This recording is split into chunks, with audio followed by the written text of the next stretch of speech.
Well, hello again. How have you been? How's it going? Been a while. This is a different kind of thing for the channel. I wanted to do like a reading challenge. The last couple of years I've really got back into reading. I've always loved it. I felt like maybe a happy medium between, how my life used to be, doing this kind of thing more, versus how it is now, would be to do a reading challenge and maybe do a series of videos on that. The challenge is to do the A to Z challenge or the ABC reading challenge. There's different kind of titles for it out there, but essentially the gist is you read a book beginning with A and then B, then C, D, onwards, and eventually you've read 26 books, each one corresponding to a letter of the alphabet. It's going to force me to read some books on my to be read that I haven't gotten to yet. It's going to allow me the chance to read authors that I haven't kind of delved into yet, that I've wanted to, read books I otherwise just wouldn't have ever read, do different kinds of maybe genres or types of stories that I haven't really gotten into as much. It feels like a great opportunity to read a much bigger variation and kind of read out of my comfort zone and my box of, I know what I like to read. Which ones are going to be my favourites by the end of this? Which ones are going to be my least favourites? Are there going to be some that I absolutely detest? Are there going to be some that like an all-time new favourite book? Is anything ever going to top Six of Crows? Who can say? But yeah, I'm really excited to get into this. A couple of these books I knew right from the off what I wanted to do, so I've gone out and bought some of those, so I've got some ready. I asked my Instagram followers for some suggestions. A couple of my friends recommended some as well that I've taken their advice on board. We can't start the challenge just yet. I'm going to start in a couple of days because I haven't finished my current book, which is The Long Way to a Small Angry Planet by Becky Chambers. I've got less than 100 pages left, so I probably will finish this today. If not today, I'll finish it tomorrow, and then I can start the project once this is done. But this is really good if you like a bit of cozy sci-fi, a bit of low-stakes sci-fi, with a really fun group of characters just on a spaceship trying to upgrade their ship, like the job of a lifetime, essentially. It does get deep at some times, but the characters are really lovely. It was a bit of a slow start. The first 100 pages when they're kind of introducing everyone, I was like, ugh, I wanted to like this more than I am, but I'm really, really sold on it now. It's really great, really heartfelt. So yeah, I'm excited to wrap that up, and then we can move on with the project. But I will talk you through all the books I know are going to be featured in this video. I'll keep the surprise for the other letters of the alphabet. But yeah, this first video is going to be the first 7 books. So A to G, I believe, are the letters that we'll be covering here. Boom. A Werewolf's Guide to Seducing a Vampire by Sarah Hawley. This was recommended to me by my friend Stuart. Stuart knows what I like, I guess. Werewolves and vampires. Sign me up. Yeah, this looks like a sort of cozy, spicy romance, supernatural romance. So should be interesting to see how this one goes, but I think it's probably going to be my sort of thing. It gives me similar vibes to a book I read last year, which was like a Formula One driver enemies to lovers called Pole Position. It's not something I probably would have read if I wasn't doing this, so that's kind of another reason why doing a challenge like this is so good. I had seen this in like the works or something, I think. I was like, oh, interesting. But I probably never would have actually taken the leap and picked it up until I was doing this. But yeah, this should be fun. It sounds like the werewolf guy, his name is Ben. He's got an anxiety disorder. And then Eleanor Betancourt Devereaux, what a name, is the vampire. I'm looking forward to seeing how their lives become entwined and what the world is. I think this is part of a series. I think this is like the 3rd book in a series, but it can be read as a standalone. I think what links all the books is like where it's set, more so than like, you need to read the first 2 to understand this one. If you do need to read the first 2 to understand this one, I'm not going to understand it, but I will still read it. But yeah, I'm excited to check this one out. So we'll be diving into this as I'm recording this, probably tomorrow, if not the day after that, at the latest. Quite a chunky book as well. A lot of these are quite chunky that I've chosen, so it's going to take me a while to get through all these. This is probably going to be like months and months and months to get through this project. So B, this was one of my picks that I really wanted to do because I've wanted to read this for ages. This is Butter by Asako Uzuki, translated by Polly Barton. It's so hard not to say Dolly Parton every single time I'm telling someone about this book. Polly Barton, not Dolly Parton. As far as I'm aware, they are not the same person. Have they ever been in the same room? I don't know. But yeah, there's a lot of hype about this one when it came out. I also very much judged this book by its cover when I first saw it, because I was like, this looks really interesting. It stands out. So yeah, this is like a translated work, which I've never read like a translation before, so that's going to be really exciting to delve into that. The premise feels very me. There is a gourmet cook who's been convicted as a serial killer who lures her victims in with her food and like the dishes she cooks them. And I think she like agrees to an interview with a journalist of some kind, I think, and things go from there. So it's a really interesting premise. I'm really, really excited to dive into this one. This was the first one when I kind of had the idea to do this. This was the first book I had in mind. So I went to Waterstones and picked it up the other day. And yeah, really, really excited to get to that one. So that's going to be good. Then for C, another reason I wanted this project is to get into authors I haven't read yet but wanted to. Stephen King. Surprising that I haven't read any Stephen King before. I do have a copy of It that I bought when the films were coming out a couple of years ago. I think I started it, but I was so intimidated by how big that book was that I just, I fell into other things. A Shadowhunters book probably came out. Is probably what actually happened, and I read that instead. But yeah, I've always wanted to get into Stephen King, and I thought, Carrie, I needed to see. I'd heard, there's a film of this and everything. I'm aware of it in popular culture. I don't know the exact story. I think she's got powers. I think it's set at a prom. I don't think it ends well for everyone. But yeah, I thought, this is a great chance to get into Stephen King, because I wanted to read him for a very long time. As it turns out, I had no idea when I bought it, but when I read the back, this is his debut. I had no idea this was the first thing that he wrote. So it really is the perfect way of getting into Stephen King. So very excited to check that one out. And I think after we have two sort of chunkier books, this will be a much quicker read, and I think that'll be a great kind of palate cleanser during the challenge, because you don't want to burn yourself out. That being said, for D, we've got Dune by Frank Herbert, which is a very chunky boy. And yeah, this is like nearly 600 pages, which is a very daunting prospect to me, but we will get through it. It's going to take me a while, but we will get there. I've wanted to read this for ages. I've had it for a couple of years now, this copy. There was a lot of hype when Dune Part 1 came out a couple of years back, and obviously Dune Part 2 has been there since. I've watched both those films now. I absolutely loved them. I started reading this before Dune Part 1 came out, but it all went over my head. I was like, this is so much lore they're throwing at me. I'm so confused. What are you talking about? Who are these people? What are these families? What technology are you talking about? I don't understand. For someone who loves reading, I'm a very visual person. I need to see a reference so I can understand it. If I read the description, I'm not very good at actually picturing what it looks like. I struggled with it at first and put it down after 10 pages or so, maybe a bit more. And I then watched Dune Part 1, loved it, and I was thinking I should go back to the book now because I've got a reference point. I really do think I'll be able to understand it a bit more. Be like, they're talking about that thing from the film. I know what that is. Okay. I know that character. That's Jason Momoa. Good. I know what happens to him. I know what happens to Josh Brolin. So I think I'll be able to get into this now because I'll actually be able to picture everything and recognise it from the film. Because I really loved Dune Part 1, and Dune Part 2 I think was even better. I really, really loved that one.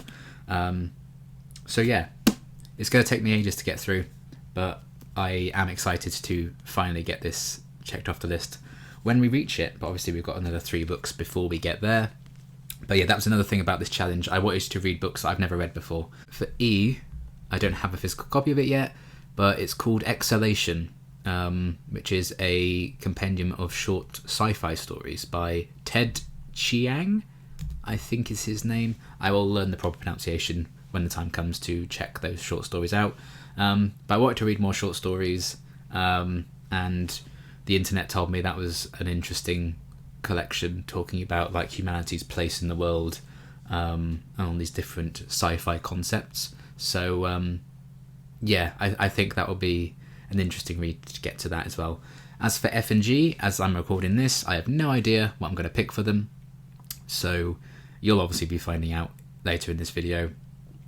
But I don't have a clue right now, which is exciting, but we will get there.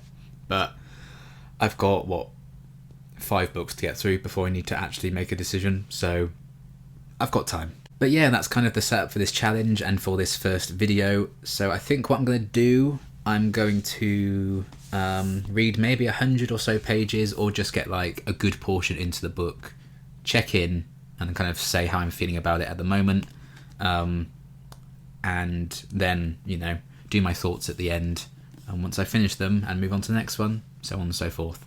So yeah, this is going to be the first one up. What a way to start. And yeah, so for me, it's probably going to be maybe a week or so before I can check back in and have made some good progress with this. For you guys, it'll be right now, so enjoy that. And yeah, I will see you then, but very excited to get started on this. Okay, so what you just saw was recorded on the 24th of February. It is now the 26th of February. The evening of the 24th, I did finish my book, The Long Way to a Small Angry Planet, which was very good, and I started the first book for this project as well. And last night, so on the 25th, I finished it. So that is A Werewolf's Guide to Seducing a Vampire by Sarah Hawley.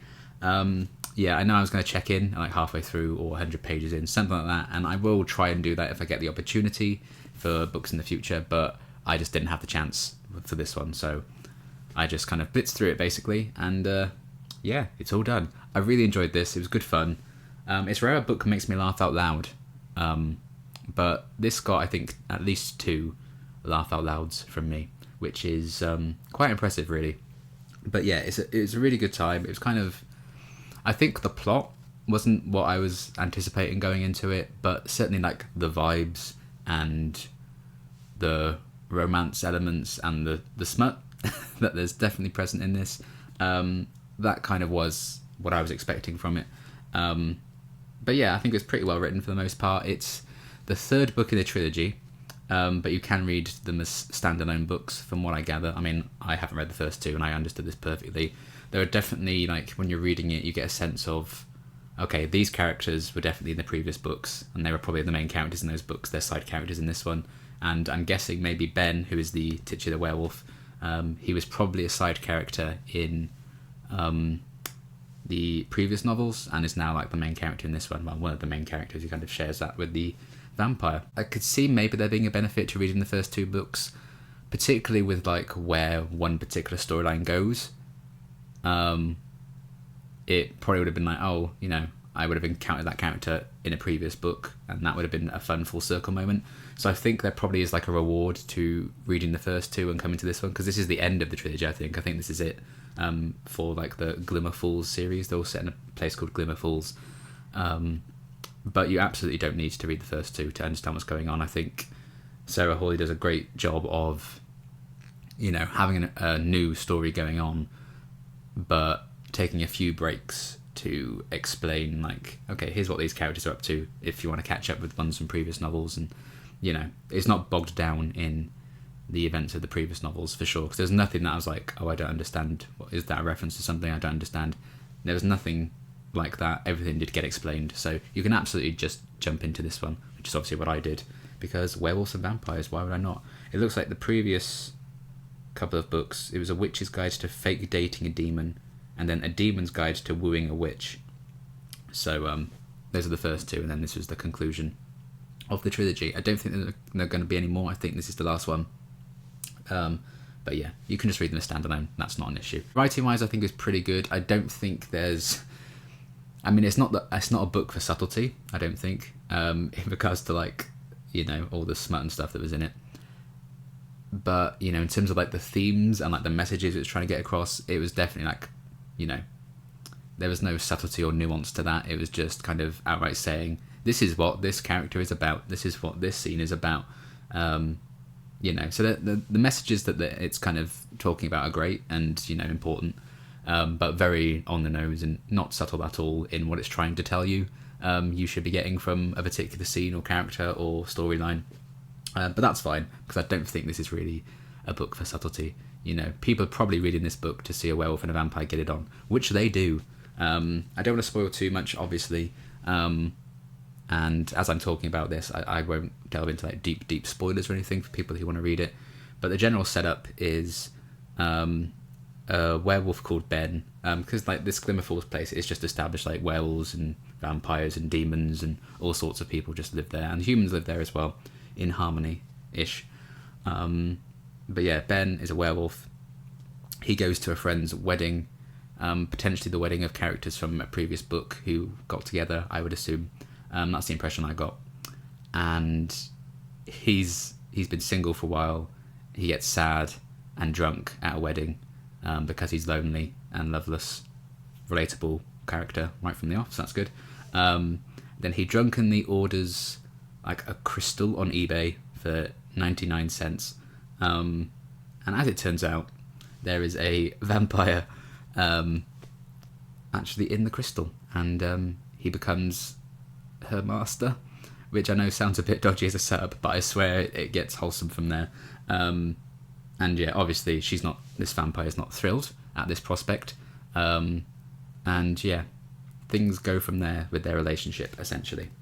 But I actually think their relationship is really well written. I think like the slowish burn of it, and just how they kind of start getting along, and then obviously get a bit romantic. I actually think that was done really, really well. It was very well handled. It doesn't feel like, okay, they're just suddenly into each other. Wow, that comes out of nowhere, which I think can happen sometimes. Definitely not the case with this. That aspect and the romance, I think, was definitely the strongest part of the book. You know, say what you will about the plots surrounding it, I do think the romance was particularly well done, at least for like the first 7/8 of the book. There's a bit of miscommunication near the end, which I had a bit of an issue with, because it just didn't feel true to the character development, and it only really added like another 30 or 40 pages to the book. But for the most part, I thought the romance was really well done and believable. I really bought into it.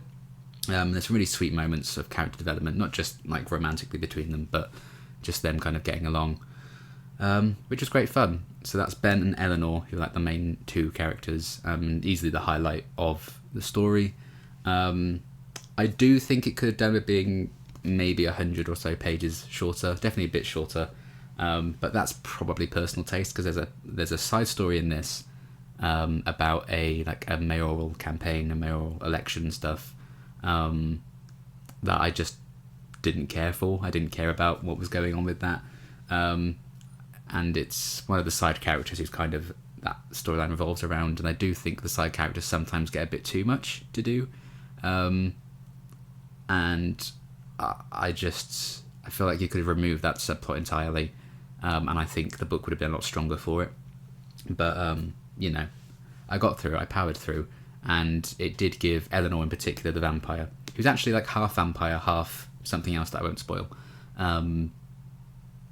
it gives her more character development, I guess. So I can see why it's there, and I think it also just wraps up like an overarching like villain plot maybe from the previous books. I'm guessing there's some history there, so you know, I guess it needed to happen. But for me personally, as soon as that started happening, I was like, oh no, because it's not like it's even happening to Ben or Eleanor. It's just a completely other side character. I'm like, I don't really care. So whenever a chapter started and it was talking about that, I was a bit like, but you know, it was still fine. But I do think it would have benefited for being a bit shorter. I already talked about the kind of, I think, sort of out of character miscommunication near the end between the two main characters, which I felt just, I didn't really see it, and it didn't really come up to anything anyway, other than to pad out the book a bit longer. It's already 400 pages. I don't think it needs to be any longer. But there's another moment with that character that the mayoral campaign story revolves around.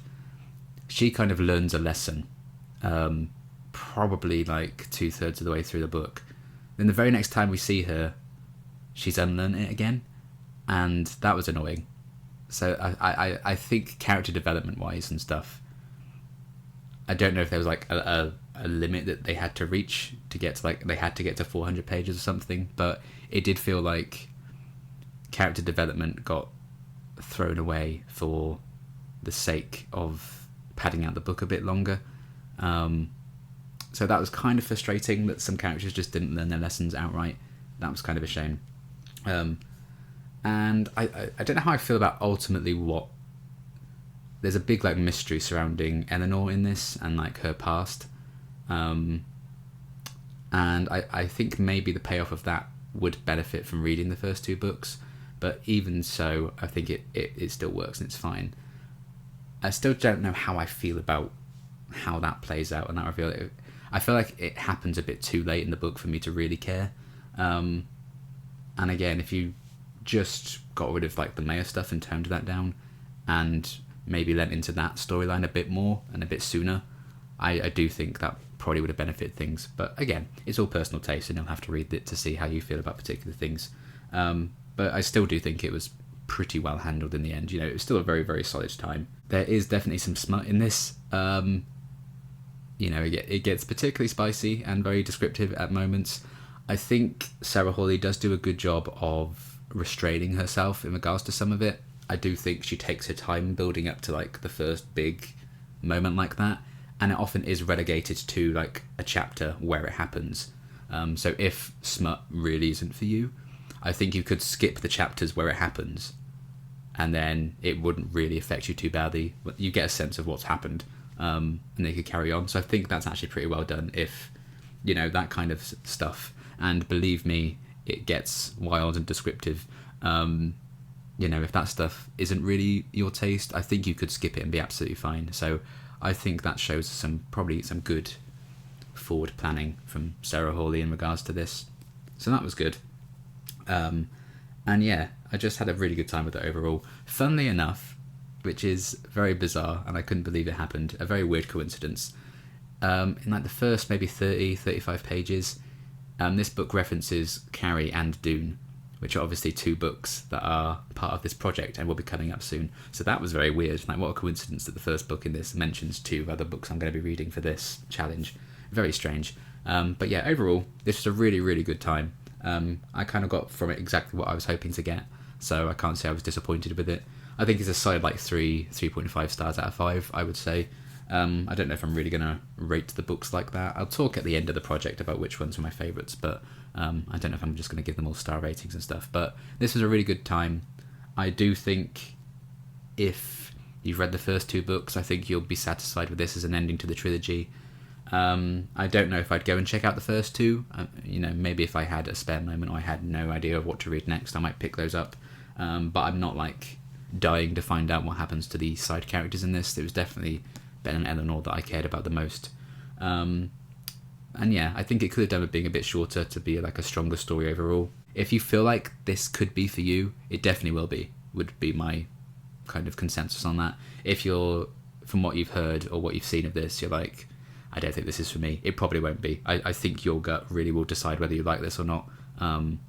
So yeah, it's a solid fun time. I'm glad I kind of checked this out, and a good overall start to this project, I think. We move on to the second book for B, which is Butter, of course, by Asaka Izuki, translated by Polly Barton. Very excited to get into this one. I haven't started it yet. I do have a bookmark in there ready on the first page. I'm going to crack into this now. Another quite beefy one. This is like nearly 450 pages, I think. So I am really, really excited to start this one. I'm hoping I haven't let my expectations get a bit too high. I'm scared I've overhyped myself for this. Either way, I will see you next when I check in about this one way or the other. Alright then, so it is the 27th of February. We are checking in with Butter. I'm about 150 pages in. I've read the first 5 chapters, so they're quite chunky chapters, if that's only 5 of them. But yeah, we're on page, let's have a look, 153.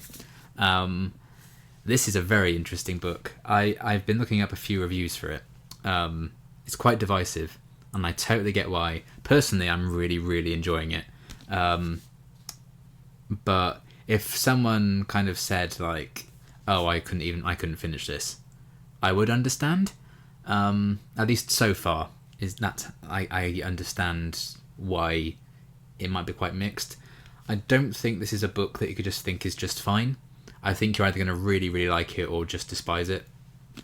It's really interesting kind of delving into something that I know is like a translation as well. Because I'm kind of, when you want to talk about the writing, I'm like, maybe it doesn't come across that way in the language it's originally written in. If you kind of go into this expecting it to really lean into like a murder mystery or thriller of any sort of kind in relation to, this woman who's allegedly a serial killer, I think you will be disappointed, because it's definitely not that. I do think parts of it are overwritten, but I think, again, is that just coming from the translation side of it, and it doesn't feel that way in its original language? It's hard to say. But a book might say she made dinner, but with butter, you're talking probably like a page or two describing her making a meal, or describing how the meal tastes or feels in her mouth and stuff like that. This is a book about food, very much so. It is very descriptive about all like the meals. It's very much about food and hunger, not just hunger for food, but hunger for freedom and independence, and to live the life you want. It's about body shaming, fat phobia, very much so. There's a lot of like uncomfortable discussions about that, about size and sexism and misogyny, that it's all about that as well, very much so. The pressure that's put on women in society, Japanese women in regards to this book, it takes place there. But not just that, I think you can apply that to women in general, and it's about feminism, and there's lots of really, really strong themes in there. Again, is it the translation, or is it just people speaking their mind in regards to, the characters are very strong-willed, and they have their opinions, and they rigorously stick to them for the most part. So maybe they're just speaking their mind, but there is, again, there's no subtlety, I think, to the themes that are at play, because the characters will just outright have a conversation being like, isn't it hard that, society expects us to do this or that? Isn't it really difficult that, we're treated as pieces of meat? Doesn't sexism suck? That's kind of, the characters have those conversations which don't feel real to me. People, I don't think the conversation it's very like, this is what this book's about, this is the theme. And I don't know if that's something that's just been in translation and it's lost subtlety and nuance when it's been translated, or if it's just the characters speaking their mind, or if it's just paper thin writing. It's so hard to say with something like this, but I find it really fascinating, and I do think the truth might be somewhere in between all of those things. But I'm really, really liking it. Again, I'm only about a third of the way through the book, so there's so much more to go. I have no idea where this is going, and that excites me. It's very Moorish, much like the recipes in the food that's described in this. So it is partly a cookbook in a way. It's really interesting reading more a bit about Japanese culture and Japanese food, which I'm just a complete noob about. And I do think they established the setting and the atmosphere really, really well in this. I really can, and I've mentioned before, I struggle to picture settings and stuff. I feel like I get a really good sense of it. I feel like I can really picture it from reading Butter so far. There we go. That is Butter so far. I'm really enjoying it. I'm fascinated to see where it's going to go. But I totally get not liking it. I totally get loving it. I think that you're going to have that sort of stance either way, which is quite fascinating. But yeah, for me, this is really working so far. I can't wait to see what's going to happen next. But I will check back in with you when I've finished it. Okay, we are back. It is the 3rd of March today, and this morning I finished Butter. Took me, so all in all, I think 5-ish days, just shy of a week to get through it all. And overall, I really enjoyed it. I think my thoughts overall didn't really change much from when I last checked in. I really, really, really wanted to love this and really be blown away by it. In the end, I ended up just, I liked it. I thought it was good. I do think it's overwritten. I think it really kind of lagged a bit in the middle, and it was kind of losing me, and I was like, this needs to pick up the pace, really. I will say, it did win me back over. Last few chapters were excellent. It's about 2/3 of the way through, maybe, around then. I think is easily the weakest part. There's one chapter, it randomly switches to first person, where it's always been third person up to this point. That's a pet peeve of mine. I don't really like it when books just suddenly do that. If it's in third person or whatever, and then it suddenly changes to first.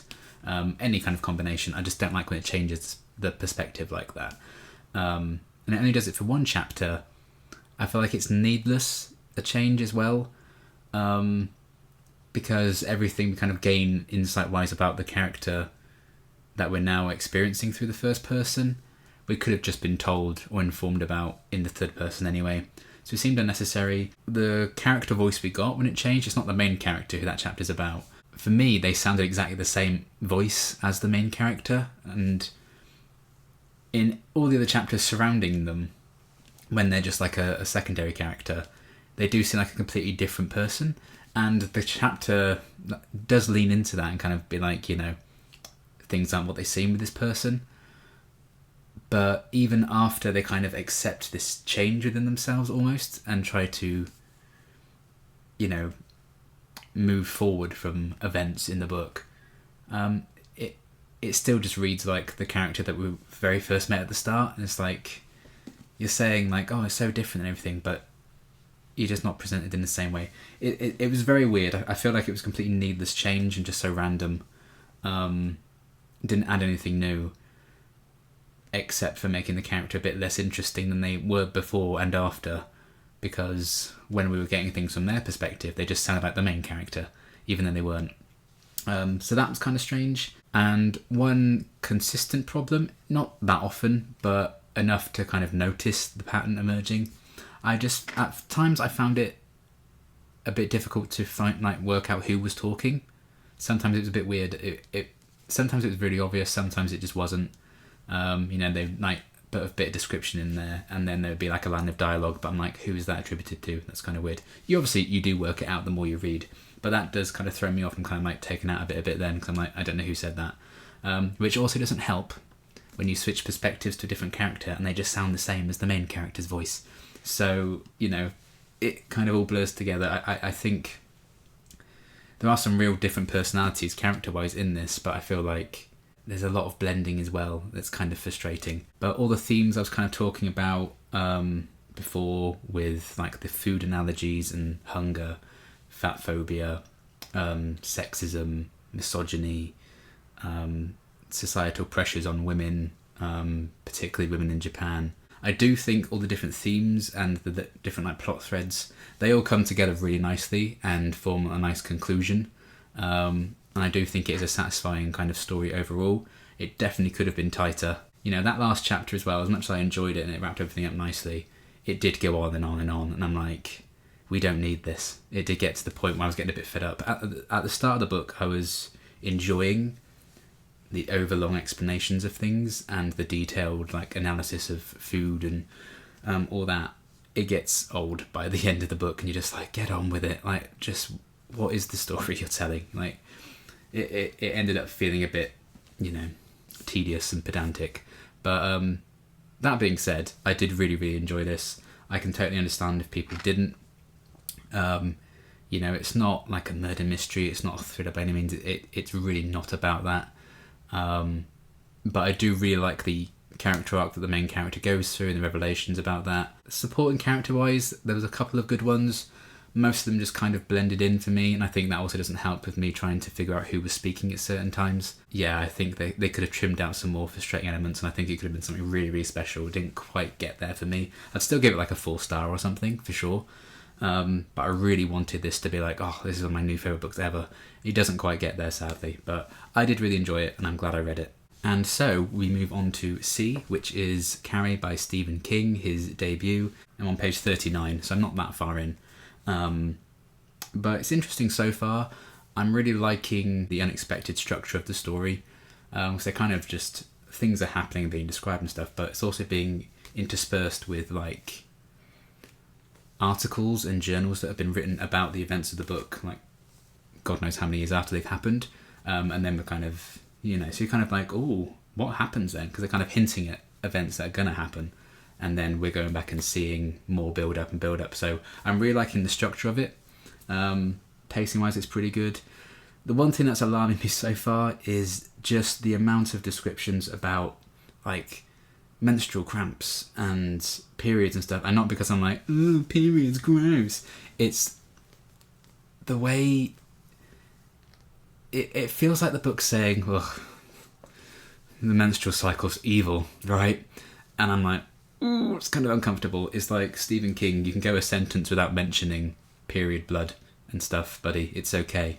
And just, I guess, just knowing as well, like, it's a male author and stuff, it's kind of like, oh, like, this is really weird. So maybe it's like purposely uncomfortable. And, you know, Carrie, the main character so far, she is going through it, bless her. And people are being arseholes to her, so it's clearly going somewhere and building to something. It's not just there, I think, for any weird and creepy reasons. But it is a very strange start to like go right in on that with like the first couple of pages. So yeah, I don't know how I'm going to feel about it ultimately. I'm liking the structure of it and how the story's being told more than the story being told at the moment. Maybe that will change. Who knows? But I am excited to carry on reading it. Since I have done the check-in with this, albeit quite early, I don't know if I'll do another one before I finished it. We'll see how I feel. If something drastically changes about my thoughts on the book, then I will. But until then, I will see you when I see you. Okay, checking back in. It's the 7th of March today. On the 5th, so a couple of days ago, I finished Carrie by Stephen King. First half was quite weak in my opinion. Second half was really good. So I think that kind of levels it out. I'm thinking more of like a 3-star would be my overall thought. I don't know. I did not like the way the schoolgirls are written. It was creepy. Like, it's just creepy. Talking about menstrual blood all the time, going 3-4 pages maximum without mentioning that schoolgirls have breasts. Who could have imagined? My God. So yes, Stephen King, I hope he turns that down, because bad vibes. I did love the structure. I can imagine people might not, because they do keep interrupting the flow of things a lot with you know, like news articles or interviews or stuff, kind of talking about events after they've happened. But I really liked that. I didn't realise how high of a body count there was in this. Bloody hell. But yeah, the second half of the book was so much stronger. It was really, really good. I think pacing throughout the book I thought was really well done as well. I thought, you know, I flew through it. I don't think I was ever really bored. I was just kind of like disturbed, and not in like the way I was disturbed in the second half of the book, where I think you're supposed to be like, oh my God, this is awful that this is happening to all these people. But the first half, the creepy writing, I just couldn't get past it. The amount of sexualization of these schoolgirls, and like basically all of them go through some kind of violence at some point in the book as well. I'm like, Stephen, are you okay? I'm hoping he tones down on that. If he doesn't, I don't think Stephen King is going to be for me. But I will try a few others from him and see. The one thing I didn't like was there's a lot of times where there's a lot of like dialogue or description. It's being interrupted by like things in brackets, which is kind of like, I think they're supposed to be like intrusive thoughts from the character whose point of view we're kind of experiencing at that point. For me, it just made it a really unsatisfying reading experience to kind of have this like intrusive thought happen. Like, you can just say they think that. You don't need to put it in brackets and in the middle of a sentence. And I know that's kind of how intrusive thoughts would work, and I understand what he was going for with that.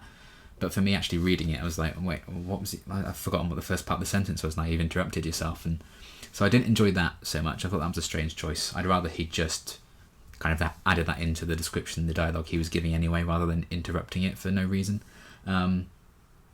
So I guess structurally that was the one thing I didn't enjoy about the novel, but the rest of it I really liked how it was all paced and everything.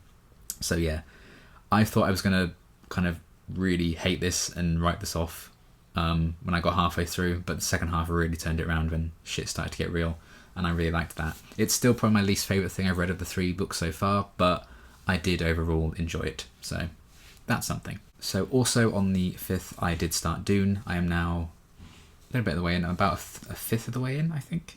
I'm on page 115, so we're getting through it. Slowly but surely we will get there. It's going to take me a while. I'm enjoying it so far. I will do a check-in about halfway. I won't say too much now. The only thing I will say is, thank God I've watched the movies. If I weren't reading this for like a project and just trying to read it just to read it, I probably would have DNF'd this by now, because there's just so much lore they throw at you at the start, and it was quite confusing. And there's some things I've seen in the movies, and I've seen the world, I've seen the characters, I'm still like, what's going on? So I could see why people might get put off by all of that, and it was kind of a bit like, oh God. Once you push through all the exposition at the start, I think it gets a lot more understandable. And there's been a few surprises already from the films, like characters that I'm like, you don't even show up until part 2 when you're in this like 20 pages in. What the hell? So I'm excited to see just how many changes there are for the films compared to this. But yeah, it's good so far. I'm enjoying it.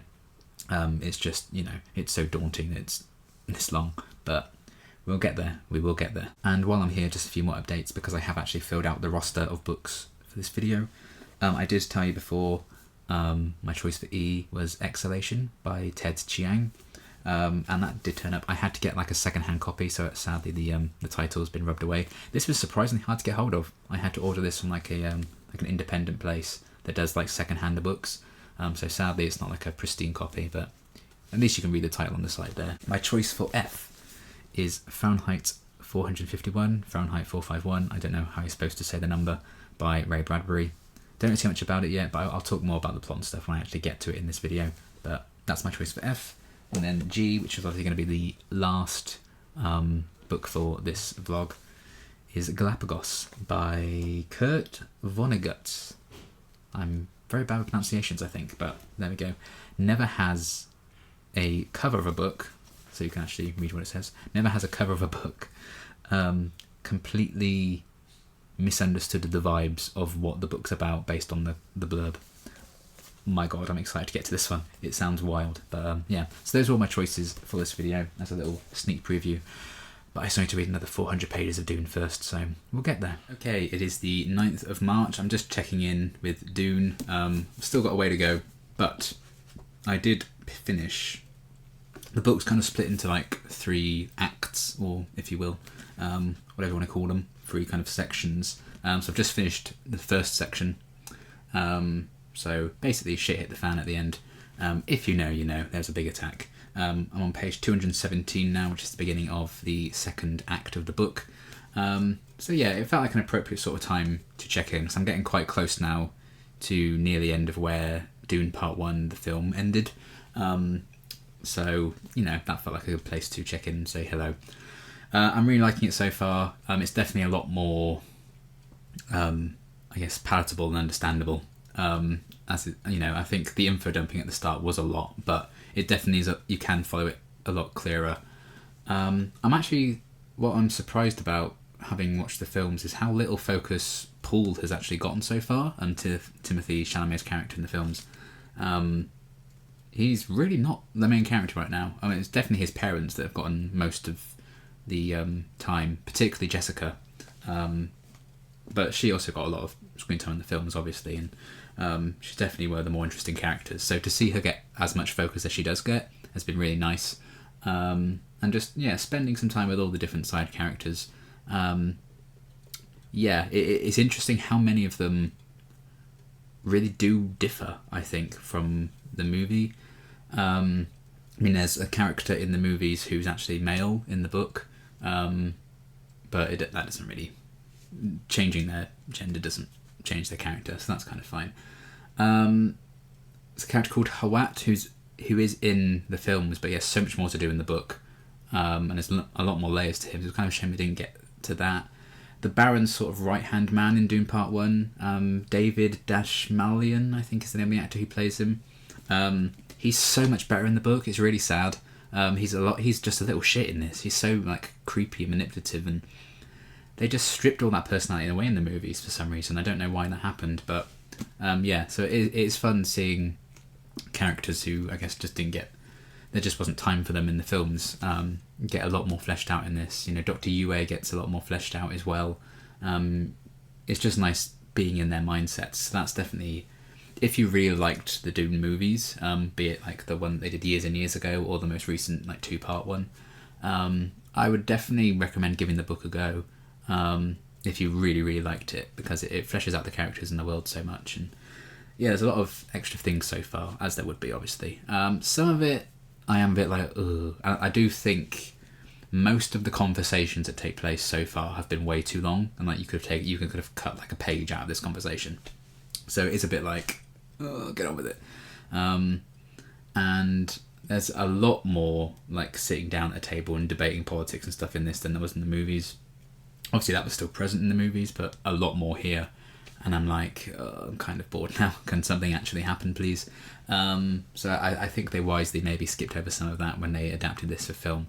But I am still really liking it. The Baron is just a real weird freak. Some revelations that came later on in the films, I think maybe even there's something that I think was revealed in part 2 in the film, that we already have. It's been the big reveal we've already got on it. So I do really enjoy seeing just how much they changed from this, adapting into the films. And yeah, I'm really liking it. I'm glad I kind of pushed through the initial like info dump and can just enjoy the characters in the world a bit more now. We're just about to properly head into like the actual like the Dune itself and like the sand and all of that kind of jazz. And I think that's where the story really picks up. So I'm excited to read more. I have definitely enjoyed it now that the info dumpy stuff's gotten over. I do think it's slightly overwritten and some of the conversations last too long, and I'm hoping that eases a bit. But yeah, it's a really good setup, and I think it's just going to get better from here. So I am excited to carry on. But I thought I'd check in, and I think I will see you again when I've finished it. But for now, I'm really liking this. Okay, so today is the 16th of March. Yesterday, on the 15th, it is done. I finished Dune last night. I'm very glad I read it for multiple reasons. Mainly because, you know, I've just had this for so long. I really wanted to get it read, and you know, the length of it was always daunting to me. But I powered through. I kind of forced myself to read, like, I tried to aim for about 50 pages a day, just so I made like significant progress each day. Another reason I'm very happy to have read it is because it's my favourite thing I've read so far, I would say. I would give it a 4-star, you know, which I did give Butter 4 stars as well. But I would say this is a stronger 4. I would say Butter's like a weak 4 stars, but this is a strong 4 stars. I really, really enjoyed this. The more I read, the more I enjoyed it. I'm very glad, you know, you do have to, I think, power through all the exposition dump at the start, but once the world and the characters have been established, I think it's a very easy read. Could it have been a bit sharper? Yes. I think I mentioned when I first checked in, I felt some of the conversations in particular were overwritten and just lasted too long. There's a bit of repetition stuff. I don't know whether I just got used to the writing style or that just got better, but after like the first couple of 100 pages, for me that problem disappeared, or at least I didn't really notice it that often. If you are a fan of the movies, I would definitely recommend checking the book out, because I think the characters have a lot more depth in the book, for sure. A lot of significant changes as well that the movie made from this, which I can understand from a movie standpoint how some of it wouldn't work, but it is interesting to check those out. But yeah, I think some characters, like I mentioned, Peter, I think when I last checked in, significantly better in the book than the film.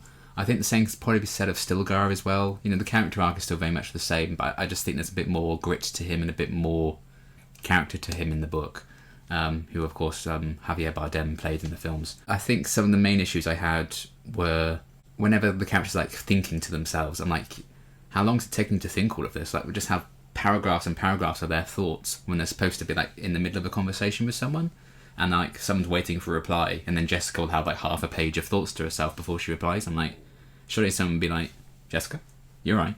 That happened a lot for my liking. It normally was Jessica who had those. If I had like one gripe that I would like say, change that please, it would be the passage of time. The film, I think, takes place over like maybe a year, less than a year. This takes place over multiple years. There's like a couple of time jumps in this, but it doesn't tell you that. It just will, you know, one paragraph is like this happens, then the very next paragraph, you know, they'll be in the middle of a conversation and the Baron will like, well, you know, 2 years have happened since then. I was like, what? 2 years have happened since the last paragraph? Can you tell me that, please? And that happened a lot. I kind of got a bit confused as to like, okay, so when did this take place? How long has it been?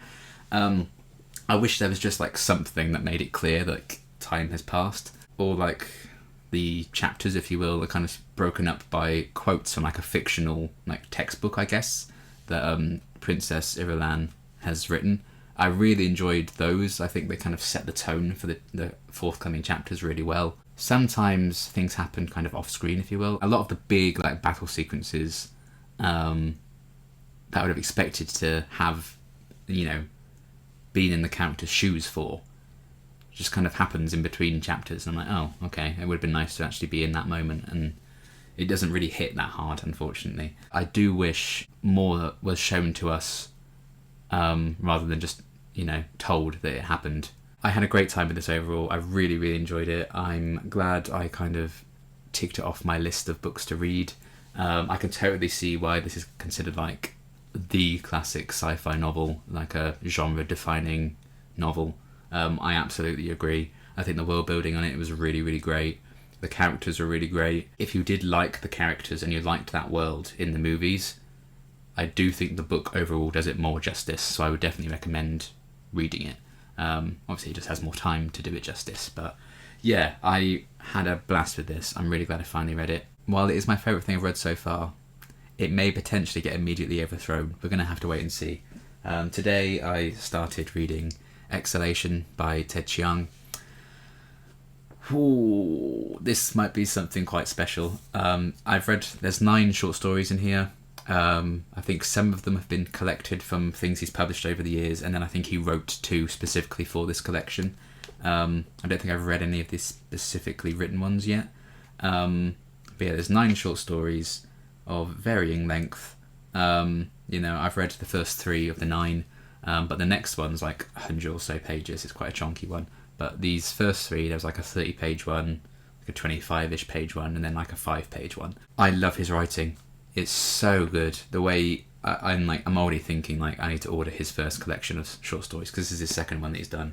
I need to read everything this man's written if this is how he writes. I love it. It's such beautiful writing. He has a wonderful way with words. And if the quality keeps up with the quality of the first 3 stories in this collection, this is going to easily be my favourite thing I've read so far. So it's like sci-fi short stories. I will wait to properly talk about them all in depth and go through them and like rate them all individually when I've read them all, because I don't think there's much sense in doing like a check-in at halfway or anything, because it's not one long continuous thing. So I will wait to check back in with this when I've finished it and read all 9. There's definitely like a theme connecting them all so far of everything's futile. Things can't be changed. Things are set in stone. Nothing has any meaning. But that in itself gives it meaning, and that in itself means it's not futile. Life is precious because it ends, that sort of deal. That's definitely been like a running theme in the first 3 stories that have been explored in different ways with different characters and different settings. I'm intrigued to see if the other 6 stories also have that, and that's why they were all kind of collected together in this way. Because we're talking like all the stories in this were written across like 10-15 years. It's not like he wrote them all with like the specific theme in mind, so I can see why they might have been collected all together. The second story made me cry at the end. It was so beautifully written. It just got me really teared up and really emotional. And the first story was very, if you're a Doctor Who fan, very wibbly wobbly timey wimey. It was very like, I could see Stephen Moffat writing something like that. It was that kind of idea, like playing with time and sci-fi and stuff. And what I really like about this collection is at the back, he's actually written a couple of paragraphs about each short story, explaining where he got the idea from, what his inspirations were, what he was trying to do with it. If the next 6 stories are just crap and I don't like them, I'm going to be gutted. But this is amazing so far. I can't wait to check them back. If you're interested in like sci-fi at all, or I guess big ideas and philosophical ideas, I think this is a must-read for you if you're interested in reading, obviously. It's so good. I can't wait to read the next 6. I will crack on and read. I'm hoping to at least read the next one today, because it is like 110 pages or so. That might be the only one I get through today, but this is good. I'm hopeful that when I check back in, I can say how much I loved the rest. But certainly these first 3 were sublime, so I will check back in when this is done. Okay, checking back in. It's the 17th of March today, so I last checked in yesterday. It's done. I read Exhalation by Ted Chiang. I read 8 of the 9 stories yesterday, and then at 1 o'clock this morning I read the 9th and final one. This is easily my favourite thing I've read so far. I'd give it like 4.5 stars overall, for sure. Some of the best short stories I've ever read in this. Ted Chiang, one of my favourite authors now. Just after this, I need to get another copy of this, like a better copy, like a more mint condition one. Maybe I'll get the hardback version to read something I probably wouldn't have read otherwise doing this challenge, and discover like a new all-time favourite author is pretty special. Ted Chiang's writing is sublime. 2 of these stories made me cry. on average, given all my ratings for the individual stories, on average it would be like a 4-star, but I'm giving this a 4.5 just because I actually think all the stories in the collection lift each other up a bit. Because, you know, a lot of them do maintain a similar sort of theme of like, are some things inevitable, are they not? There are some characters in some of the stories that have like completely opposite views to some characters in the other stories. So it kind of got me thinking like, I wonder if those two had a conversation, what would that be? And there's just so many little links like that I can draw, and parallels between all the different stories. Considering some of these were written like 10 or so years apart, that really elevated things for me even further than I already loved them. So I will quickly run through each individual story, just give my sort of spoiler-free-ish impressions and ratings and stuff like that. Try not to take too long about it because this video is going to be long as hell, as it already is. But yes, the first one was called The Merchant and the Alchemist's Gate. 4.5-star story for me. One of my favourites in the collection. There were 3 stories that got 4.5 stars overall. But the lowest rating I gave a story in this collection was 3.5 stars. So even the worst story, in my opinion, is above average. So Merchant goes to see an alchemist who has kind of invented this gate that if you walk through it on one side, well, one side takes place like a couple of seconds before the other side. So if I can't remember which way around it was, left or right, but you could like stick your hand in on the right side, and then a couple of seconds later the hand will come out on the other side, or vice versa. So it's kind of like a time travel-y sort of deal. And then he's shown another gate that can take you to 20 years in the future. So you can kind of you can step through that, see how your life turns out, for example. And the alchemist kind of tells the story to this merchant of other people in the past that have used this gate and what's happened to them, and then there's some like unexpected links between the stories.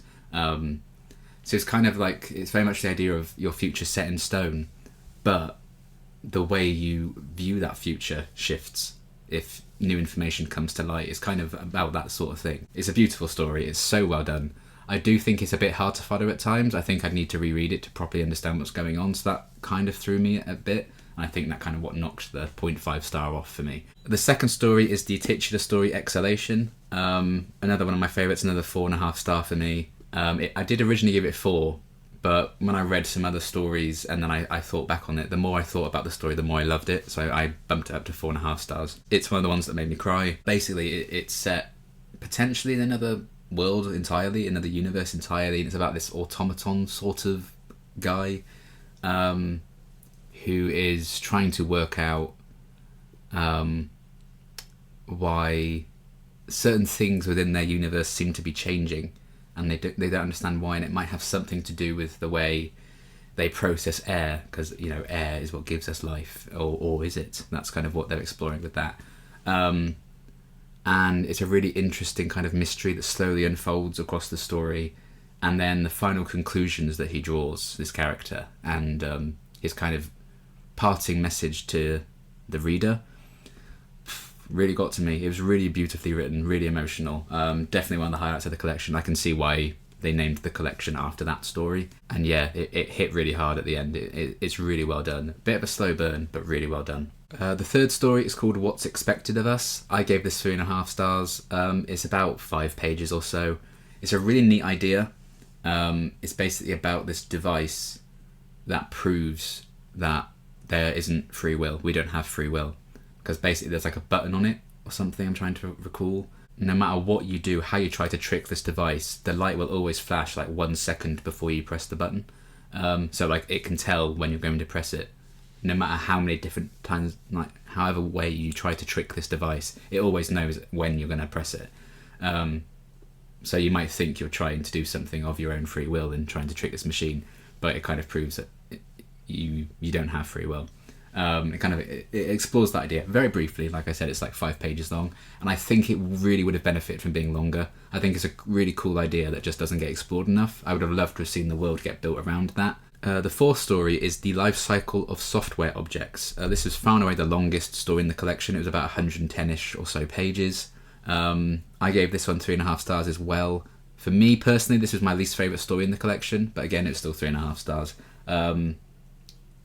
And I just think it overstayed its welcome a bit. The concept is like, it starts off as a former zookeeper being hired by a software company to oversee the development of like this online, like you're playing like The Sims or something, and they're like designing pets for it, but a unique brand of pets that you yourself can then teach. So they've created like digital pets that have the ability to learn, and you kind of raise them, and they like grow older and stuff like that. And it, you know, you're paying for like a virtual kid basically in the form of this like sort of realistic, sort of not like pet, so that has like different skins like panda, or a cat or a dog or a robot, stuff like that. And it takes place over years and years and years, how those connections are formed between like the main characters and the pets that they end up raising, across like years and years and years, and the trials and tribulations they go through, and the idea of like, you know, should AI have rights? You know, I think it really kind of dipped in the middle, and that sucked some of the enjoyment out. There's a lot of things thrown in there that I was kind of like, I just don't feel like this is relevant, especially when we get to like, oh, this is the point of the story, this is the thing that they're building towards. I did feel like, I don't think we needed to take that long to get to this point.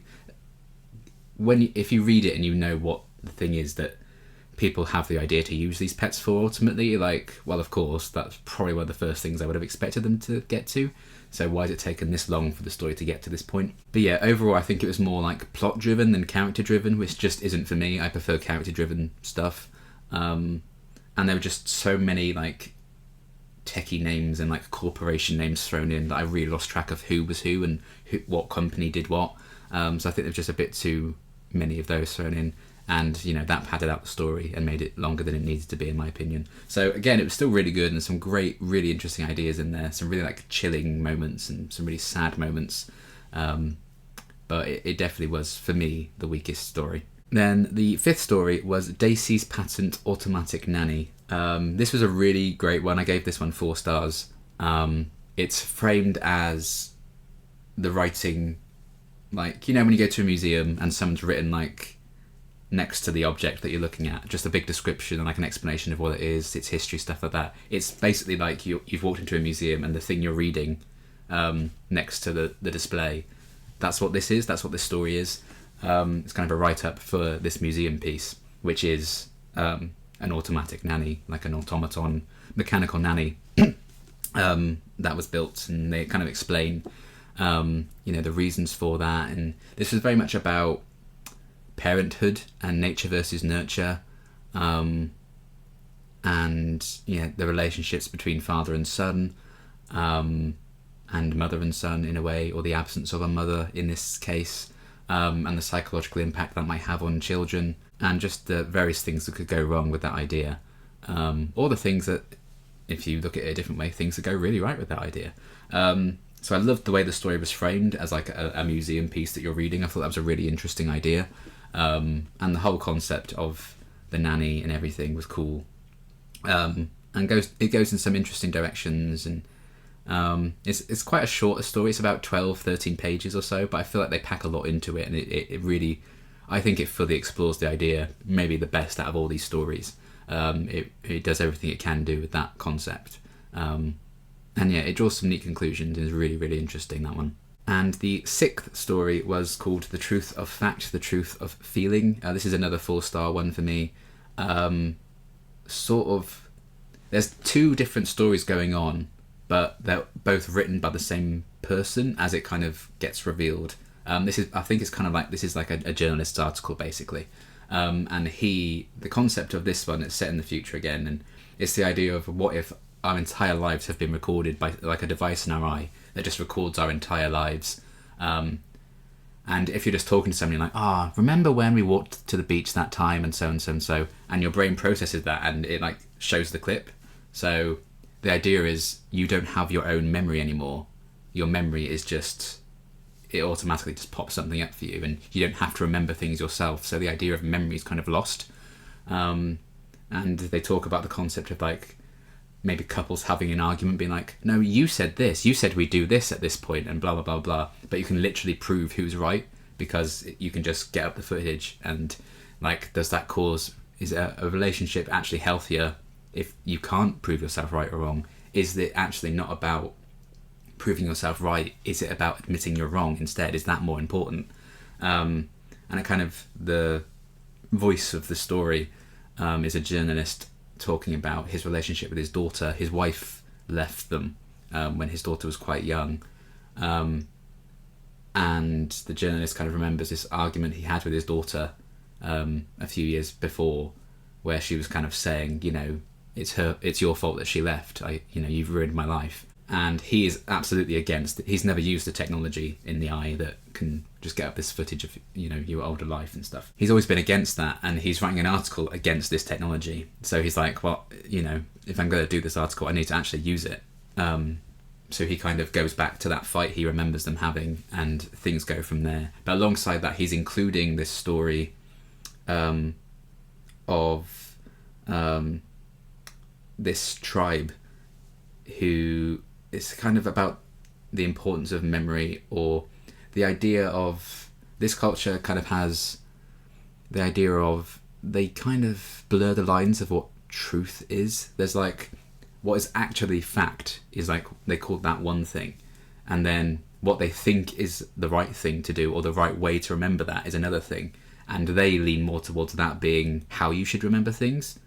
So kind of like, I guess, filtering history a bit to what makes more sense to your morals, rather than what actually happened and what you actually remember happening, which is a really interesting idea. And it takes place, there's a visitor of this tribe who then teaches one of the boys to read, and then we follow that boy to read and write, and we follow him as he like becomes a scribe, and then there's this whole kind of conflict within the tribe of, do we need to separate our tribes even further than this, and who should go with who? And then there's kind of this whole debate over family history that this boy, who, you know, is now a man at this point, he's like, well, we can prove that, we've probably got it somewhere written down somewhere, what the facts are, which in a way he starts believing into that, which kind of goes against the beliefs of the tribe, and all of this is actually told from the perspective of the journalist who's writing this article.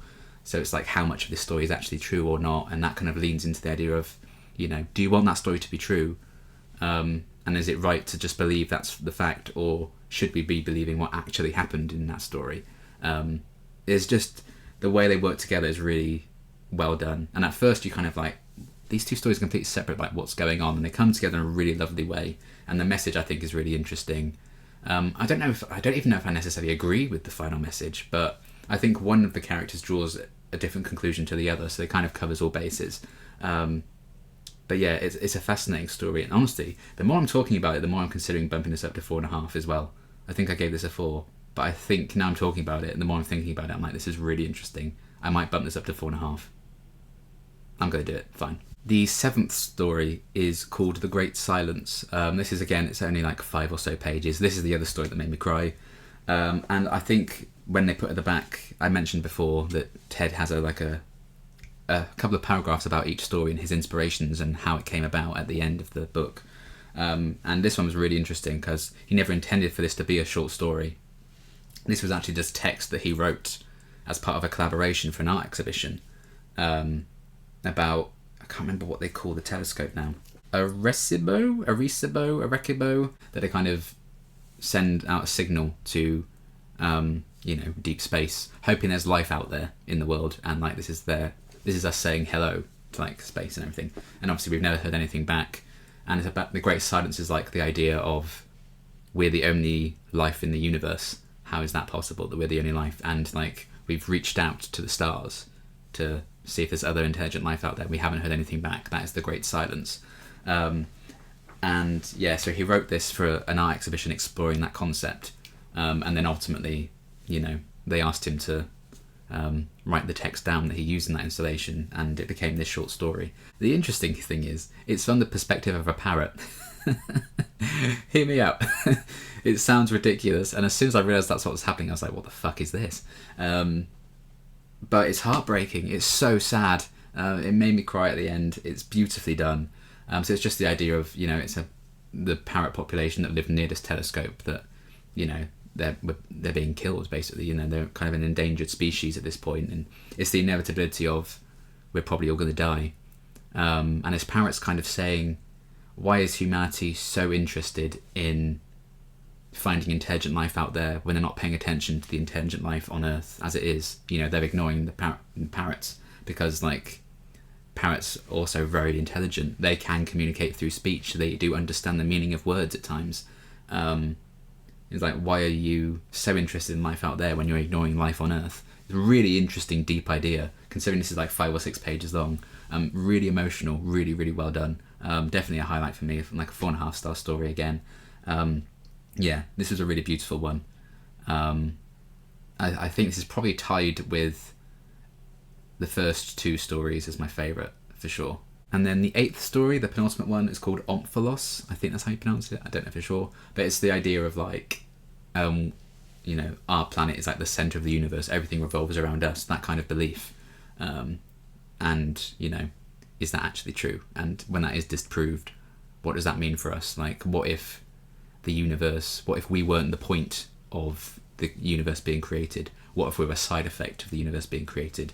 And it's about this archaeologist, and her religious beliefs, and her trying to kind of merge the idea of, her religion believing that the Earth is maybe like a couple of thousand years old, with the factual evidence in her career that it's probably, billions of years old. And she kind of has made peace with that and kind of worked out, like, well, I can't ignore the facts, but also there are explanations for some other things. The idea of, like, a deer skeleton that doesn't show signs of, growing into an adult deer. Like, it was just made as an adult deer. Those kind of things, like signs from God that, the universe was created by him and the world was created by him, not like the Big Bang or anything. And merging those 2 things together, and then she kind of, through a series of events, she starts questioning that idea, and, like, maybe we were an unintended consequence of the creation of the universe, and we aren't the reason for the creation of the universe. Our life doesn't have any meaning. Again, there's a lot of, like, the idea of futility and the pointlessness of life, and finding the joys of life through that pointlessness. That's a key theme in most of these stories. That's all kind of connects them all together. And this is another exploration of that. I gave this one 3.5 stars. It's not my favourite. I do think some of the weaker ones. Just for me, the actual story wasn't as interesting. In this one, for me, it didn't grab me as much. This felt probably the least like sci-fi one, for, I guess, obvious reasons when you've heard me talk about what it's about. But there's still great moments in it. But the characters and, like, the overall story just wasn't as interesting to me as what the story was trying to say. So I didn't quite get into it, but it was still a really, really good read. And then the final story is called Anxiety is the Dizziness of Freedom. So this one and the previous story are the ones that Ted Chiang wrote specifically for this collection. The others had all been published elsewhere beforehand.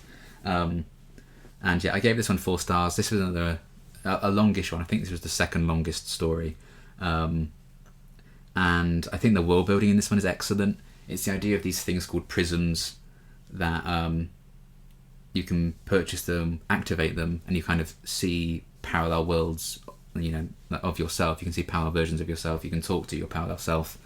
But you can't do this, like, forever and ever. If you want to talk to them visually, that kind of uses up the battery of this device quicker. And once this device is burnt out, you can never talk to that particular parallel world again. And it's just the idea of, when you create this parallel world, the impact that might have. Are you then responsible for what's happened in these parallel worlds that you're seeing, because you are now seeing them yourself and you wouldn't have seen them otherwise? Does that make it your fault if something goes horribly wrong? If you open up this parallel world and you use this device and you see, like, in that world that you just opened up, your entire family was killed in a car accident, and you were the only survivor. Is that your fault? Because in a way you've made that happen. Really interesting kind of ideas going on with that. And we follow a recovering drug addict who's working at one of the stores selling these prisms, and the guy she works with tries to scam people. Basically, there's this old woman who has just broken her hip and she's got pneumonia, and she's in the final stages of her life now, and he illegally takes the prism to this woman in the nursing home she's been taken to, so she can continue talking to a parallel self that she's talked to for ages and ages. And he basically tries to scam her out of all her money. So, you know, he's a piece of shit. And then there's the idea of, they try to come up with this scam as well, of, in their world, this like celebrity couple, one of them died in a car accident, and they find this guy whose prism that he owns contains a world where the other guy died in the car accident. Because it was this married gay couple. One of them dies in one world in this car accident. The other one dies in this other world. And they're like, if we can sell this prism to each individual guy in the other worlds, we can make a killing, because we're selling them the chance to talk to their dead husband again, basically. Which is, you know, the idea behind that is like, ooh. And our main character is kind of like, I don't know about this. And she basically goes to this group of people who are struggling with like addiction to these devices, and she befriends a guy at this group because he's in possession of this thing they need, this device they need that contains the parallel world with the dead husband in it, and just the various kind of things she goes through with that, and like the moral quandary she goes through. So the world building in it is fantastic. It's a really neat idea. Again, there's a lot of technobabble in it, and a lot of explanations that I'm like, I don't understand. You know, Ted Chiang spends a lot of time in some of these stories, like kind of justifying like a sci-fi sort of reason and explaining a sci-fi sort of technology that just doesn't exist to get to what he's actually trying to do with the story. I don't know if that's always necessary, but this is one instance of that where a lot of these sort of things gets explained, and I wasn't as interested in that, which I think knocked down my enjoyment a bit. But the actual character stuff was really, really good in this one. I don't know if I've explained it very well at all, but what can you do? So yeah, that was a really neat story to end on. Some cool messages in that as well, and just the moral implications of it. Really, really interesting. And again, I think it's lifted up by several other kind of stories in the collection. So yeah, I've talked about this book for half an hour. I need to stop. But overall, I would give Exhalation 4.5 stars. Ted Chiang is one of my new favourite authors. I need to read his other collection pronto. I need to buy a more pristine version of his collection as well, just to keep forever. Can't recommend giving these a try enough. Really emotional, really beautiful writing. I'm sure there'll be at least one in here that you'll just absolutely adore, because the writing is just so brilliant for all of them. So yeah, easily my favourite thing I've read so far. And so we move on to our book for F, which is Fahrenheit 451, Fahrenheit 451. I still don't know how to actually say that. Ray Bradbury wrote this. It's kind of a timeless classic by the sounds of it. I don't think I'd really heard of it. I think there was a movie made of it years and years and years ago, and also in 2018 they did a movie version with Michael B. Jordan. So if I enjoy this, I will probably check that movie out. I'm about 25 pages in. It's interesting so far. I love the concept. It's really, really fascinating. It's about this like dystopian future almost, where firemen now don't put out fires, they actively start them, because books are banned. Books are like illegal propaganda. It's illegal to read books, it's illegal to keep books, and firemen now just go around burning any books they find. And by the sounds of it, the main character's name's Guy. He kind of starts questioning that, and then starts like any books he finds, he actually keeps them and like hides them away. So I don't know what that means and where that's going to go, but I just thought it's a really interesting idea for a book. It's actually quite a short book. It's like 211 pages or so. So I don't know if I will check in before I finished it, because I might read all this today. We'll have to wait and see. But either way, very excited to get into this. You can review some books with me, are you? Do you want to talk about books? Is that why you're in here? Okay, so today is the 19th of March, and we can actually wrap up this first video. The morning of yesterday, the morning of the 18th, I finished off Fahrenheit 451 is how I'm told to pronounce it. That's what Google says to pronounce it like. That's the most common pronunciation, I think. So I guess that's what we're going with, Fahrenheit 451. We finished that yesterday morning, and during the day yesterday, I also polished off Galapagos by Kurt Vonnegut. As you can see, there is a cat in here with me, so there may be some shenanigans. We'll have to wait and see. she has some very strong opinions on those two books. So yeah, we read those, which means we've read the first wave of books for this challenge, so we can just talk about how things as a whole are going and stuff like that. First of all though, Fahrenheit 451, Ray Bradbury. I really enjoyed this. I would give this a very strong 3.5 stars. I would say the plot and everything was great. I was constantly invested in it. I never got bored with the actual plot, and the story I thought was really interesting. You know, what they were kind of saying about the world as a whole and everything. The world building was very effective in this, I found. I think what held it back a bit for me was the writing. It just wasn't the writing style for me.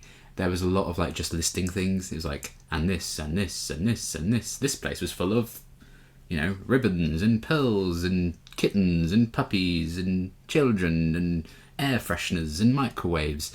It just went on and on like half a page just listing things. I was like, oh, we get it. The way Ray Bradbury like describes something, he'd then describe it again as something else, and there's something else, like, and not like at different points in the book, just in a long list of like, this is what this thing's like.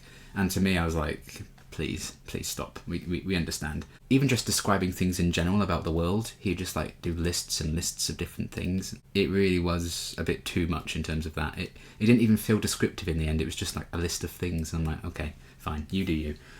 So the writing wasn't necessarily for me at times. I do think it got better near the end. He kind of stopped doing the whole listing things. He actually, you know, used actual descriptions and dialogue that sounded like humans would say it. I think if I'd gelled with the writing a bit more, it would be an easy 4.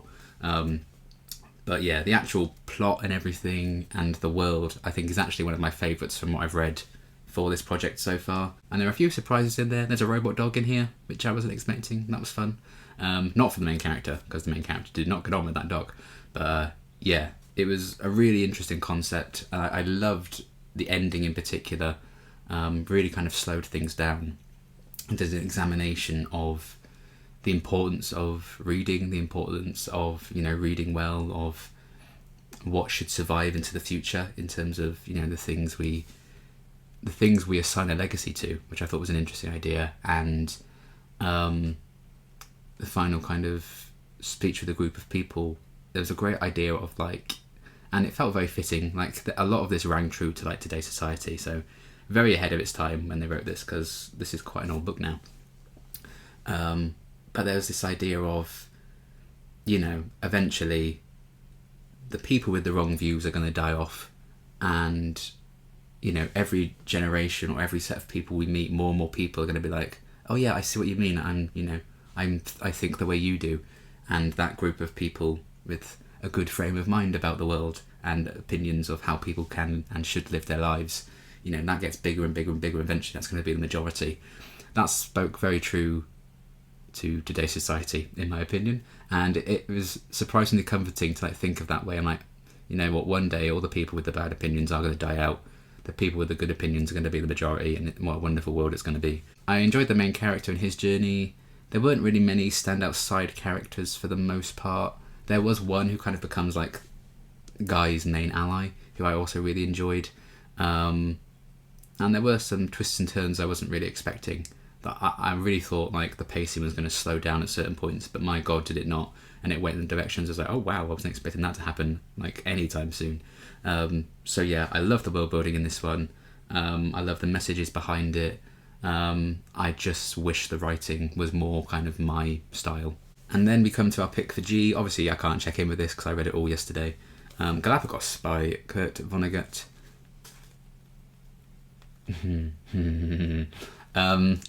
I hate to end this first part of this challenge on a bit of a bum note. Did not enjoy. Well, I mean, it was fine. It was, for me, it's, my feelings are kind of opposite to what it was with Fahrenheit 451, because I loved the writing in this. It was really nice, really funny. The satire, I think, really did work in this for the most part. But then it gets a bit off the rails. When I was kind of choosing a book for G and I saw like this, I did see reviews of people being like, this is the worst book I've ever read, this is terrible, like what even is this?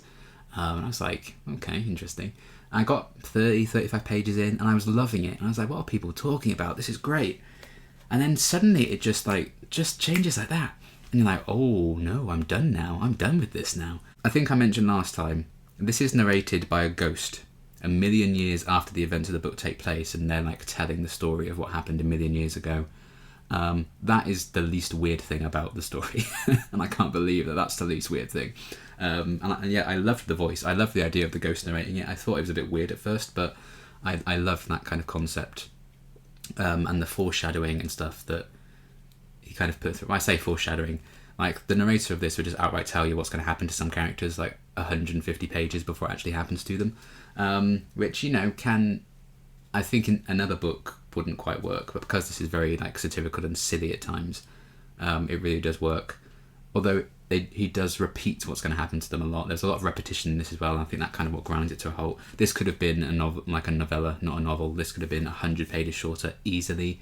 The point of the book, they kind of make that point about 4 or 5 pages in, and it never offers anything new. It never goes anywhere else. It doesn't explore any other themes. It's just that. And I think it explores that theme particularly well with like a set of characters, but then all the other characters just feel like pointless and just padding. So yeah, it started off really well. I was loving the writing. I was loving the setup of all these people. There's basically like a big financial crisis. That means only like 5 or 6 people who are supposed to be on this packed like big cruise, the ultimate cruise, the biggest cruise of all time, to the Galapagos Islands, including all these celebrities and stuff. It means only 5 or 6 people end up actually going on it, and all the celebrities and everything pull out. And then there's this virus that kills off the rest of the world. So these like 5, 6, well, I think by that point there's maybe like 10 or so of them on this like cruise liner. They're the only people left because they're isolated from this disease on the Galapagos Islands, and then we kind of see them continue the species, and it's all about evolution and stuff as well, this one. But yeah, I was really vibing with it at the start, and it just went off the rails in a major way. If you like dogs, do not read this. There's a racist character in here that they just drop on you. They villainize mental illness in this, which I was very much against, and I think that was the turning point for me. I was like, oh. And then just the idea of like consent and just some weirdness. It gets so weird, but so boring at the same time. I'm like, how could you do something so weird with this and make it boring? And the entire thing the book's building up to is like the idea that the human race is going to evolve into this different kind of creature. And just as that's about to happen, the book ends. I'm like, I thought that's what we were building towards, and you're not even going to explain that. Like, that was the interesting thing. So we just went on all these weird tangents, and at first I was enjoying that because it was really building up the characters nicely. But eventually you just realise this entire book is build up to nothing, and nothing actually, the interesting thing that this book was building towards, we don't see it because it just ends before we actually get to that. Just the way it was written was still so good for the most part. It did carry me through, but the actual plot just goes off the rails, weird, and just too weird for my taste. I think some people will absolutely adore this. Some people will just hate it. I'm leaning a bit more towards hate. I would give this 2 stars, but because I love the writing so much, that bumps it up to 2.5 for me. But in my heart of hearts, this is probably more like a 2. Because the first half or so I was really into, and I was really enjoying the build-up of it. And again, the writing, I think, is the main reason for that. But there were some interesting characters in there as well. And one thing I particularly enjoyed was sometimes characters' names would have asterisks next to them. And I was like, what's that about? And then the narrator explains, like, I've put an asterisk next to someone's name if they're about to die. And I was like, oh. And I just found that really funny. So it's like, you know, it's the narrator's way of saying, don't get attached to them, they're about to die. So then you're reading more and more and more, and you're getting used to these characters, and then suddenly they'll have a star next to their name in like a new chapter, and you're like, oh no, they're on their way out. Which I really enjoyed that. I thought that was quite fun. But for me, it took like a nosedive at the halfway mark. The plot did. The writing was really good. I'd definitely read something else from Kurt Vonnegut because I loved his writing so much. And I know this is like his 11th book or something. He wrote plenty of them for me to try. I think with the right plot and his writing style, I'd be much more on board with something that he wrote. But this just goes way too crazy for my taste. And I'm really sad about it because I really did think I was going to be in the crowd of people who actually ended up enjoying this. I wasn't in the end. It's weird. Like, it's not really a spoiler. I'm going to read a bit of the blurb. It's not really a spoiler because it says, slowly, they become furry sea mammals with much smaller brains and much simpler lives. They don't actually, though, because we don't get to that point where they do become those things. That's what I was looking forward to, that kind of world building. So it says that happens in the book. It doesn't. The book ends just as that's about to happen. So that was kind of, yeah. And like the vibes of the book compared to the cover never fails to make me laugh. It's just bizarre. It seems so happy, like, yay, but it's not. It's depression and mental illness and murder and death and, yeah. Weird book. Again, it might be your kind of thing. And I did really enjoy the writing, but my God, it was, yeah. So it sucks that the last book of this video is kind of a flop when we've actually been doing pretty good with my choices, but yeah, I'm probably not going to hold on to this one, if I'm honest, when all is said and done. It was just the weirdest, like, structure. Like, I feel like the way the story was being told ended up being just a hindrance to it. It goes back and forth quite a lot between different things. And it's like, oh, one day, you know, they'll think about this when this happens, and then they go back to the current events. But eventually it just kind of becomes all higgledy-piggledy, and I couldn't get the timeline right in my head, and I was like, what's happening now? So, interesting writing choices, and again, with the right story, I think I would really enjoy Kurt Vonnegut as an author. But that story was just, no. There we have it for our first wave of books for this challenge. The fact that I've read like 7 books in like just over 3 weeks, that's wild to me. I don't think I've ever read books that quickly before, but you know, that's the fun of this challenge. So highlights for sure: Exhalation, Ted Chiang. You know, I got like a new all-time favourite author from doing this project. Looking forward to reading more of him and his other short stories. Easy highlight, easy the best thing I read. Dune was also a big highlight as well. Glad I finally read this, and it's, you know, it's like a all-time classic. So yeah, to have such a big chunky book finally read made me feel proud of myself. And then disappointments, obviously Galapagos, but also not, because I had no expectations of it anyway, because I'd never heard of it until I was researching a book beginning with G. But weird. Carrie's kind of disappointing because I wanted to love it more than I did, but the second half was really strong. So, you know, I was still overall a bit like, oh, I wanted my first Stephen King to like really be like, yeah, but it didn't. But still, it was okay. Butter, I really enjoyed. You know, it's definitely one of my favourite things. I mean, I gave this 4 stars as well. Slightly disappointing in a way, because I really went into this hoping it'd be like a new all-time favourite book, which it wasn't, but it was still obviously a 4 stars, so it was still a success. And, you know, I think vibes-wise, Werewolf Guide to Seducing a Vampire was probably the most fun I had reading any of these books. It was just a happy vibe. I think this has shown me that a lot of the books I've chosen have been quite deep and sad and depressing, and really lean into just themes and characters and plots. Apart from Galapagos, which is just fucking weird. I think this has taught me that maybe I need to throw more books like this in there and split up the depressing end of the world kind of books I have been choosing and interested in reading with some lightheartedness. I think I do have a few lighthearted books lined up. I think actually my next book is probably going to be quite lighthearted, to be fair. But, you know, I'm glad I had something like this thrown in there as well. So, yes. Whew. Okay, so overall, a very successful kind of start to this project. On average, those 7 books I read came to like a 3.5 stars overall as like an average. So, you know, that's pretty damn good. So who knows when the next video is coming to you. It will be another 6 books, which will take us to the halfway point of the challenge. So it will be books H, I, J, K, L, and M. I have chosen. I think I've got the lineup for that set in stone now. I've only got one actually in hand as a book to read. Luckily, it's the next one I have to read. I'll give you a little tease, shall I? We're reading Hogfather next by Terry Pratchett. I've wanted to read Terry Pratchett for basically all my life. And internet said this was a good one to start with. It worked for my challenge, so we're going for that. But yeah, the others I don't physically own yet for that lineup, so I don't know how long it's going to take me to get hold of them.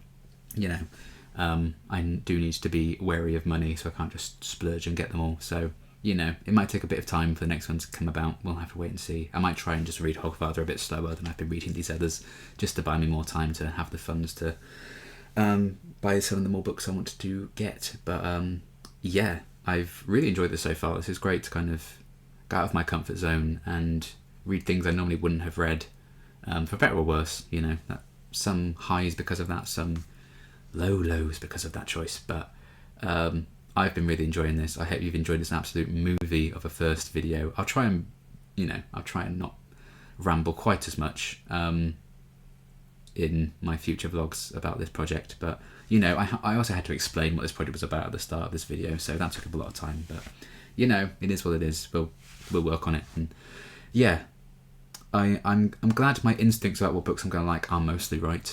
I hope you all enjoyed. Nice to see you all again and catch up. I will see you at some point in the future when I've read the next 6 books for this challenge. Who knows when that will be? It could be a month, it could be 6 months, it could be a year. But for now, we're off to a good start. Let me know your thoughts on any of these books that I've included. If you've read them, do you agree, do you disagree? And yeah, maybe give some of them a go for yourself and let me know how you got on with them. And actually, what I can do, I haven't got suggestions yet. I don't have anything locked in for the letters U, X, Y, and Z. So if you have any suggestions for books that might fit those, that I could maybe check out, do let me know. But everything else I do have a book picked out for now. But yeah, that's going to be everything for this video. Hope you enjoyed. Sorry for all the rambling, and I will see you when I see you.